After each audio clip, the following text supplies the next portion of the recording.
Este episodio de Librería Bizarra forma parte de un especial de varias entregas sobre la actualidad del cuento en español, sus cuentistas y otros pormenores literarios.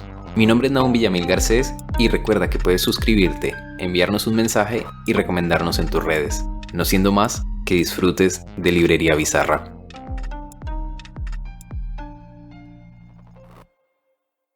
En esta ocasión tengo el gusto de presentar al escritor Andrés Mauricio Muñoz. Nacido en Popayán, él es cuentista, novelista y uno de los autores colombianos más notables de los últimos tiempos. Hoy hablaremos de un libro de cuentos titulado Hay días en que estamos idos, que fue finalista del Premio Hispanoamericano de Cuento Gabriel García Márquez. Andrés Mauricio, un gusto que nos acompañe en Librería Bizarra y gracias por aceptar nuestra invitación. No, el gusto es mío, Nahum. Muchísimas gracias por la invitación y bueno, qué maravilla que conversemos de literatura y de este libro que en particular es un libro que quiero muchísimo. Nosotros también, por supuesto. Quería empezar con lo siguiente. Rastreando sus entrevistas y declaraciones, me di cuenta que algunos de los cuentos tuvieron un nombre distinto. El que inicia el volumen, que es Lore, el niño no aparece, en algún momento se llamó Todavía me habla, por ejemplo. Y quería preguntar cómo fue el proceso de construcción de este libro. Bueno, te cuento. Yo venía de dos libros de cuentos que se llamaron Desasosiegos Menores, que fue un libro que ganó en 2011 el Premio Nacional de Literatura de la UIS, que era un libro donde yo abordaba el tema de la cotidianidad, es decir, lo que se enfrentan los personajes comunes y corrientes, personajes llanos, que en ocasiones están inmersos en tramas que pueden parecer insustanciales, pero como a partir de esa cotidianidad, digamos, yo en ese primer libro exploraba el tema del desasosiego, pequeños desasosiegos en la vida de la gente que hace que no tomen decisiones radicales, no son puntos de ruptura en la vida, pero sin embargo hacen que haya algo como una voz que se les para en el hombro y les habla y les dice que algo no funciona bien dentro de sus vidas. Después de ese libro, yo pasé a uno que se llama Un lugar para que rece Adela, que publicó Universidad de Antioquia, donde abordaba también temas muy cotidianos, pero la cotidianidad circunscrita a un concepto que me llamaba mucho la atención y me sigue llamando mucho la atención, y es el despojo. No despojo desde la perspectiva violenta, no despojo de tierras, no despojo con armas ni esas cosas, sino los pequeños despojos cotidianos a los que estamos enfrentados. Es decir, la vida nos somete a despojos, a ilusiones, a momentos que pudiésemos vivir y experimentar de otra manera, pero que por alguna razón, una cotidianidad, algo insospechado nos privó de esos momentos. Entonces ahí, esos eran cuentos de despojo. ¿Qué pasó con Hay días en que estamos idos? En Hay días en que estamos idos, yo me mantuve vigente en mi decisión literaria de seguir abordando la cotidianidad, pero en ese abordaje de la cotidianidad tomé una decisión y quería someter a mis personajes a un punto de ruptura, a un elemento disruptivo que alterara esa cotidianidad y que me permitiera establecer con ellos una relación mucho más estrecha. Entonces, Hay días en que estamos idos surge así, es decir, son cuentos cotidianos, pero cuentos que están atravesados por una alteración de la cotidianidad llevada al máximo, llevada al absurdo, para establecer esa relación más íntima y más entrañable con ellos y poder conocerlos un poco más. Entonces, este cuento, Lore, el niño no aparece, que en un principio cuando lo comencé a escribir se llamaba Todavía me habla. Es decir, hay una particularidad que tengo yo y supongo que comparto con muchos escritores, y es que yo no puedo empezar a escribir un cuento si no tengo título. O sea, necesito tener un título, necesito verlo ahí en negrilla, Arial 12, para poder empezar a escribir un primer renglón. Digamos que como normalmente pienso mucho los cuentos y los maduro en mi cabeza hasta que siento que ya se desbordan de la cabeza, que reverberan y que ya es imperativo sentarse a escribir, cuando me siento a escribir ya tengo claro el título, pero en ese momento el cuento se llamaba Todavía me habla, y es un cuento que está basado en una experiencia personal, pues digamos es una imagen más que todo. Un día llego a la casa, entro, busco a mi hijo y le digo: Juan Andrés, ¿dónde estás? Y me dice: aquí, papá, y yo no lo veía. En ese momento sentí una angustia, un temor, y después yo dije, bueno, pues al minuto él abrió un closet y asomó la cabeza y dijo: aquí, papá, jugando. Pero yo empecé a preguntarme por qué me da tanto miedo si lo estoy escuchando, es decir, por qué sentí miedo si en algún lado tiene que estar. Y empecé a articularlo con un concepto que me interesaba mucho para este libro, y es sobre el concepto de paternidad y maternidad en estos tiempos. Entonces empecé a escribir ese cuento de un niño que se pierde dentro de las paredes de su propia casa, sus padres lo escuchan pero no lo pueden encontrar. Y digamos que ese cuento me sirve como pretexto para tocar una serie de elementos que me interesan y que podemos ir analizando pues más adelante. Pero entonces, ¿qué pasa? Que cuando terminé el cuento, yo dije, bueno, pero ese título Todavía me habla, no puede ser, porque todavía me habla, es un título que anticipa el final, es un título que de alguna manera anuncia lo que va a pasar. Y digamos que yo quería que el efecto fuera diferente, que el lector avanzara sin saber exactamente hacia dónde marchaba el cuento. Entonces digamos que ahí es donde le puse Lore, el niño no aparece, que me parece que es un título pues mucho más eficaz para el propósito que tiene ese cuento. Y es muy preciso porque la angustia de la anécdota real que usted cuenta la siente uno por momentos como lector. ¿Qué pasará con este niño? Buscan terapia, la intensidad del relato crece y absorbe al lector. Pero un tema sobre el que quería volver es que estos cuentos tienden puentes entre sí. No son cuentos amontonados, quiero decir, sino que ofrecen una factura de libro. Hay casos, matrimonios, la bebé Ágata, ciertos detalles temáticos y formales que crean vasos comunicantes y referencias dentro del propio libro. Sí, mira, eso también obedece a una decisión literaria que tomé hace mucho tiempo y fue a raíz de Desasosiegos Menores. ¿Qué pasó con Desasosiegos Menores? Yo llevaba varios años escribiendo cuentos, había participado en concursos nacionales de cuentos y había tenido como la fortuna pues de que había resultado ganador. Entonces yo seguía escribiendo hasta que llega un día donde digo, bueno, ya me he ganado concursos de cuento, quiero apuntarle a un concurso de libro de cuentos. Entonces empiezo a buscar convocatorias y cuando me enfrento a la posibilidad de armar un libro, digo, bueno, tengo muchos cuentos, todos esos con cuáles es que voy a armar ese libro. Entonces escojo los que en ese momento más me gustan. Recuerdo que son 8 cuentos ese primer libro, escojo 8 cuentos. Digo, estos son los que más me gustan y con este libro voy a participar. Pero cuando me veo enfrentado, bueno, listo, todos los cuentos tienen su título, pero ¿qué título le voy a poner al libro completo? Pucha, ¿y ahora qué voy a hacer? Lo que hago es empezar a leer esos cuentos nuevamente, buscando pistas, buscando un patrón, y ahí es donde descubro que había un patrón que no fue intencional, sino que se dio así por el proceso espontáneo de creación narrativa, y es que todos los cuentos obedecían a un pequeño desasosiego en la vida de los personajes. Eran personajes frustrados por algo, pero eran frustraciones pequeñitas, desasosegados, había como una melancolía atravesada ahí en sus días, en la llaneza de su cotidianidad. Y dije, claro, esto es como un desasosiego, pero un desasosiego menor. Entonces me di cuenta que de manera inconsciente yo había estado escribiendo cuentos alrededor de un elemento común, alrededor de una mirada subyacente, y era la mirada del desasosiego, era el concepto del desasosiego.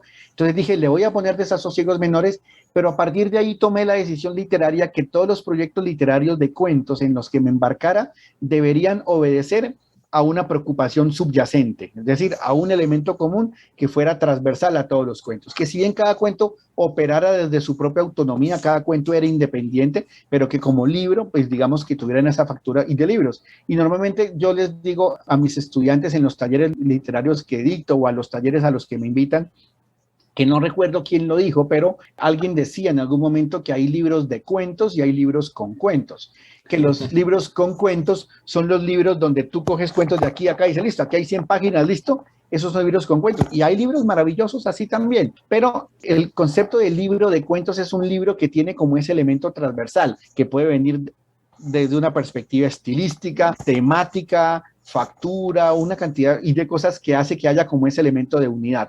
En particular en este libro, a mí qué cosas me interesaban. El elemento disruptivo en la cotidianidad de los personajes y el elemento de la paternidad.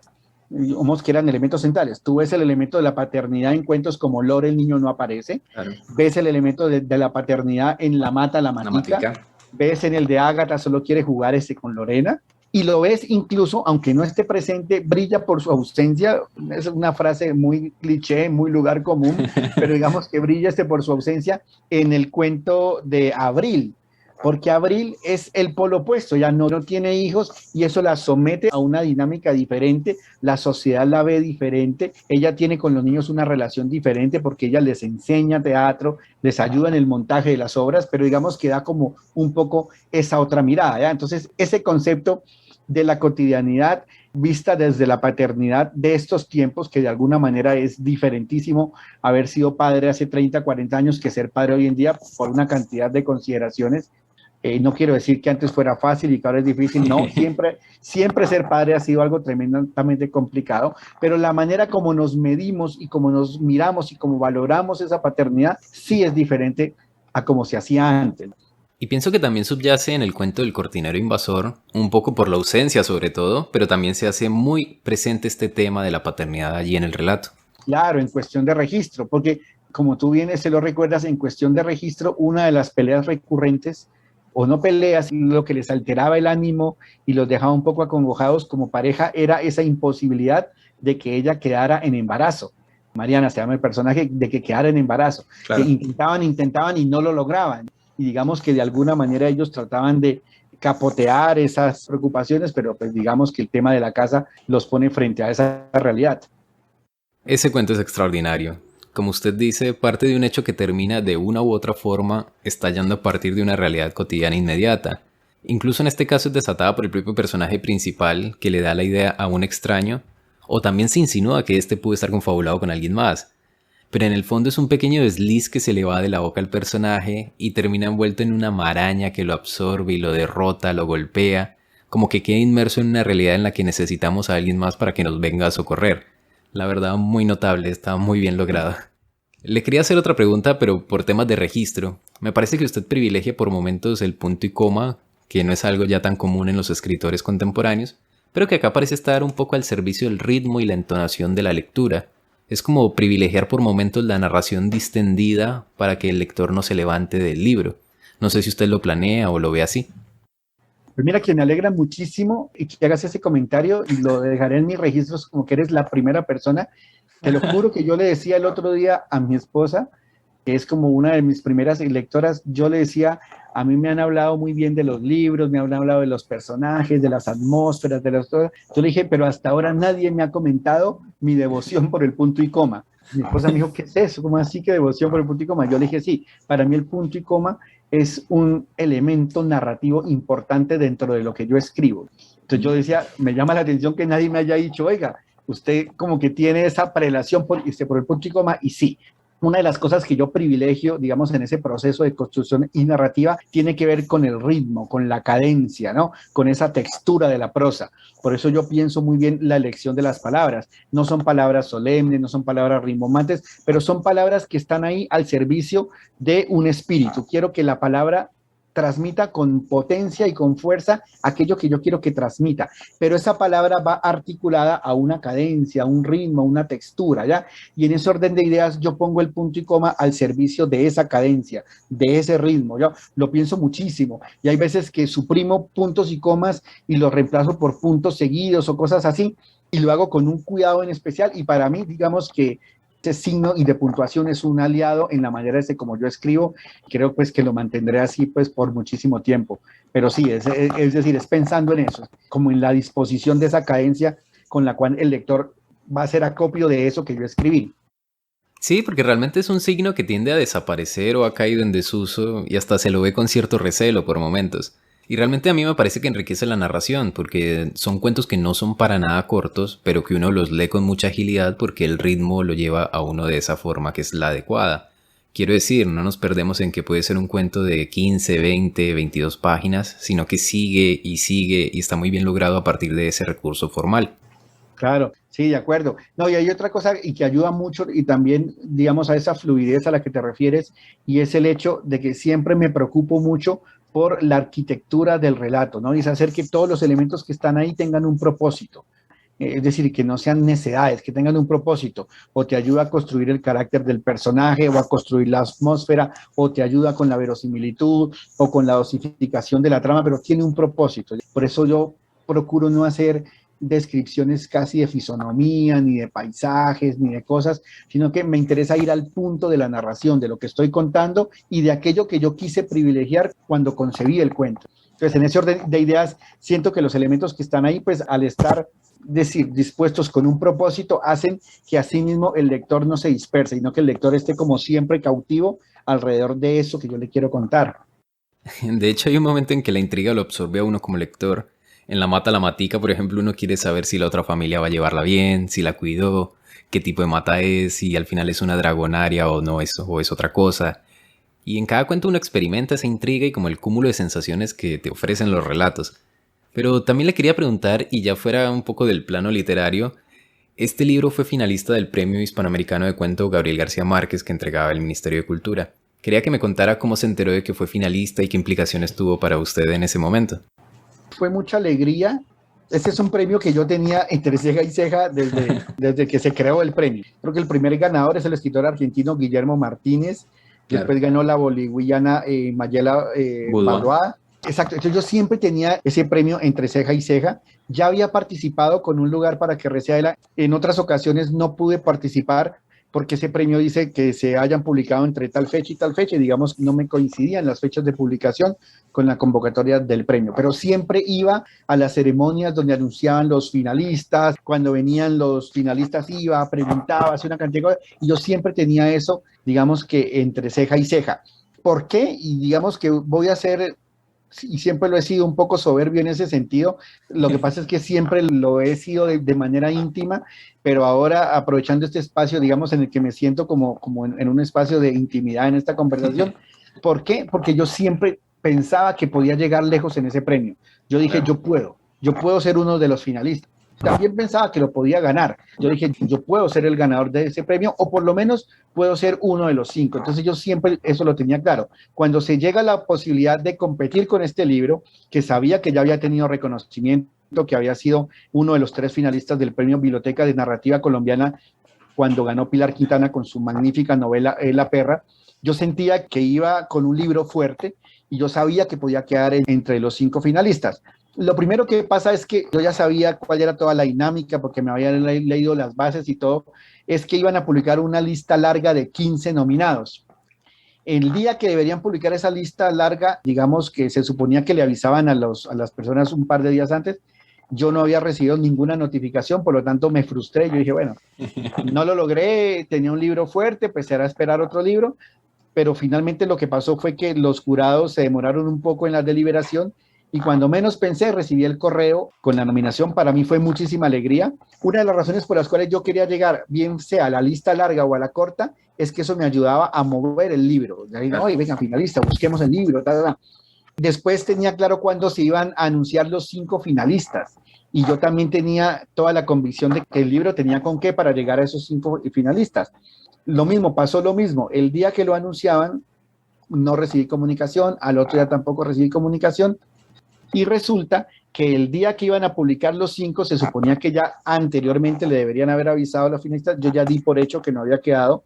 Me fui con una amiga a almorzar, nos tomamos una copa de vino para celebrar que no había quedado, es decir, como ella me quería dar ánimos, ¿ya? Me quería dar ánimos y como que no, tranquilo, sigue adelante, tu libro es muy bueno, y estábamos en pleno almuerzo, me acuerdo de ella y María Astrid Toscano, estábamos en pleno almuerzo con la copa de vino cuando en el pantalón me empieza a vibrar el celular y me vibraba y me vibraba y me vibraba, al punto que yo dije, no, eso es algo de la oficina, y pasó algo urgente, saqué el celular, y eran puras notificaciones de Facebook, felicitaciones, y yo, felicitaciones, claro. ¿De qué? Y ahí ya vi el anuncio que habían publicado, y después me di cuenta fue que me habían estado buscando para decirme que era uno de los 5, pero por alguna razón ese correo llegó al spam. Es una de las sensaciones más agradables que he sentido hasta el momento en mi carrera literaria, quedar entre los 5 con grandes cuentistas, con Kosarinsky, con Pablo Colacray, con Santiago Cray, con Constanza. O sea, para mí es un honor haber quedado en los 5 finalistas, ¿ya? Bueno, y el momento en que anuncian el ganador, pues, fue frustrante, claro, porque todos queremos ganar y esas cosas, pero pues digamos que también después ya mirándolo con un poco más de perspectiva, como que me alegré pues de haber llegado hasta ahí. Y sabiendo además que entre los finalistas no ganadores en otros años estaba Samantha Schweblin, Eduardo Jalfón, Juan Villoro. Entonces digamos que me sentía parte de una lista de no ganadores importante. No, yo solo digo que ojalá a todos nos llegaran ese tipo de correos al spam. Pero viéndolo en perspectiva, a mí siempre me pareció un premio notable. No solo por el monto del ganador, que pues es bastante llamativo, digamos, sino porque como proyecto tenía varias vertientes muy interesantes. Se compraban los libros finalistas, que se distribuían en las bibliotecas públicas de todo Colombia, ocasionaba como toda una movida alrededor del cuento, que pues es un género que no se publica tanto como la novela, que es el referente editorial hoy en día, y que pues de esta manera lo ponía como nuevamente en la escena. ¿Cómo ve usted, aquí en perspectiva, que el premio se haya descontinuado? Sí, pues mira que, no sé, es algo triste. Yo tengo la esperanza todavía que se trate de una para momentánea de un par de años, estos 2 años en que no se ha convocado. pero es triste, claro, por lo que tú dices. Ese premio ayudó a dinamizar mucho la publicación de cuento en diferentes sellos editoriales, pero también desde otra perspectiva, y es que empezamos a darnos cuenta de lo que se estaba escribiendo en Bolivia, en Perú, claro, en España, sobre cuento. Empezamos a buscar los cuentistas. Por ejemplo, yo en la primera edición empecé a buscar a Carolina Bruck, buscar los libros de ella, es decir, eso dinamizó muchísimo, ¿ya? Lo que tú dices, compraban 1.500 ejemplares para dotar las bibliotecas públicas y digamos que eso también era fundamental, era la posibilidad de garantizar que tu libro llegara a las 1.500 bibliotecas públicas de la Biblioteca Nacional, donde iban a tener la posibilidad de que te leyeran personas de todas las ciudades, tal, pues dinamizaba mucho. Yo esperaría que la Biblioteca Nacional retome ese proyecto.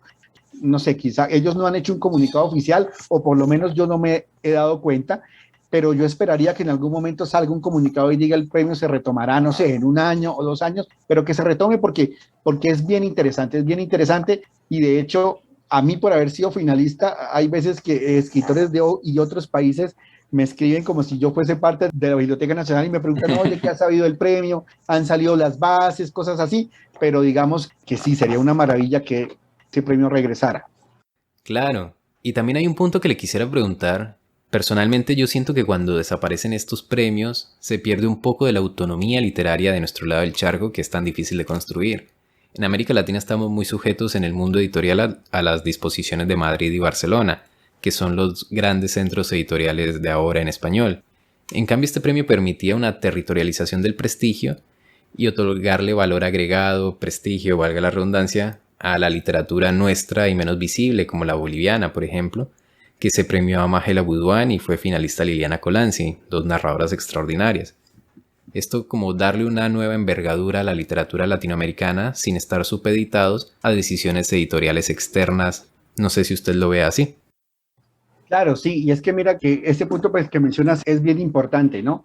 De alguna manera, no sé por qué eso sucede, pero nosotros estamos acostumbrados a que lo que nos presentan de la literatura de España, por ejemplo, digamos que uno de inmediato uno asume que ya es literatura que está bendecida, que ya es literatura canónica, son escritores que están consagrados, y supongo que sucede similar en el fútbol también, no sé qué tanto, sabes tú de fútbol, pero siempre, me gusta.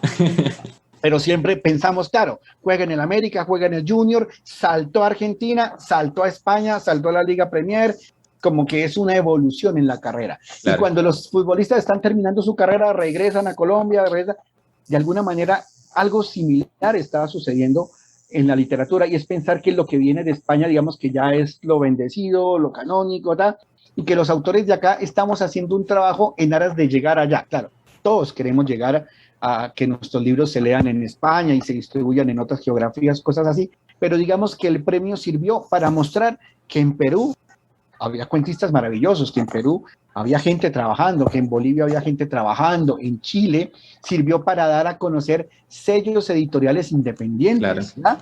Yo no recuerdo por ejemplo, en este momento el nombre y de los sellos, pero uno decía, uy, este sello editorial, por ejemplo, y mira, en la edición en que yo quedé, estaba Nadie es tan fuerte de Pablo Colacray y Las tormentas de Santiago Cray.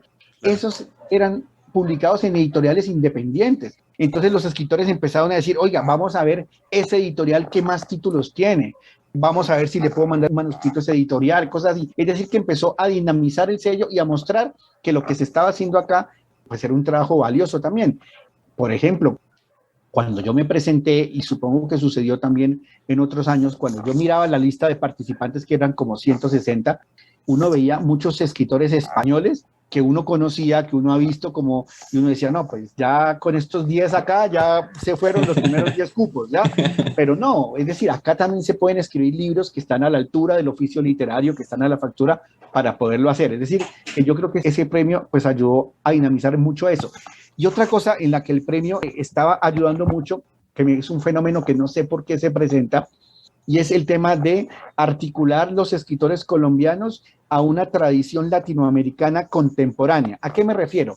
Me refiero, por ejemplo, que escritores como Samantha Schweblin, como Mariana Enríquez, digamos, están articuladas a un fenómeno de narrativa latinoamericana. Entonces uno los ve que se mueven de la Feria de Guadalajara a la Feria de Buenos Aires, que van a Frankfurt, que van a tal, claro, como representantes de la literatura latinoamericana, pero yo sentía que los escritores, o todavía sigue sucediendo, los escritores colombianos que no, pues obviamente, claro, los ya consagrados, un Juan Gabriel Vázquez, un Santiago Gamboa, Jorge Franco, digamos que sí lo han hecho, Pablo Montoya y también pues, en alguna medida, pero yo sentía que los escritores contemporáneos no se articulaban en ese movimiento, o sea, quedaban solo en el circuito local, la Feria de Medellín, Feria de Bogotá, la Feria de Cali y tal, pero como que no los tenían en cuenta. Eso sigue pasando, ese fenómeno se sigue dando, pero por lo menos a mí, ¿para qué me sirvió el premio? Me sirvió el premio para que me escriban y de Perú y me digan, oiga, ¿dónde consigo su libro? Me escriban y de Argentina, por ejemplo, ahora va a salir publicado en Argentina un libro mío de cuentos, que es una antología con mis mejores cuentos, que tiene 2 cuentos de Desasosiegos, 2 cuentos de Un lugar para que recela y 2 cuentos de Hay días en que estamos idos. Pero eso fue porque mi nombre empezó a sonar, porque como el premio tenía visibilidad internacional, claro, entonces, ay, Andrés Mauricio Muñoz, preguntémosle qué está haciendo, qué está escribiendo. Entonces, digamos que eso ayudó y yo siento que si el premio regresara, ese dinamismo crecería mucho más y digamos que sería fundamental para la literatura colombiana. Claro, es que como decíamos ahora, hay lugares que tienen un poco más de fuerza y por los que tiende a pasarse para poder figurar un poco más en la literatura. En este caso, Argentina o México, que son los 2 grandes núcleos editoriales de América Latina.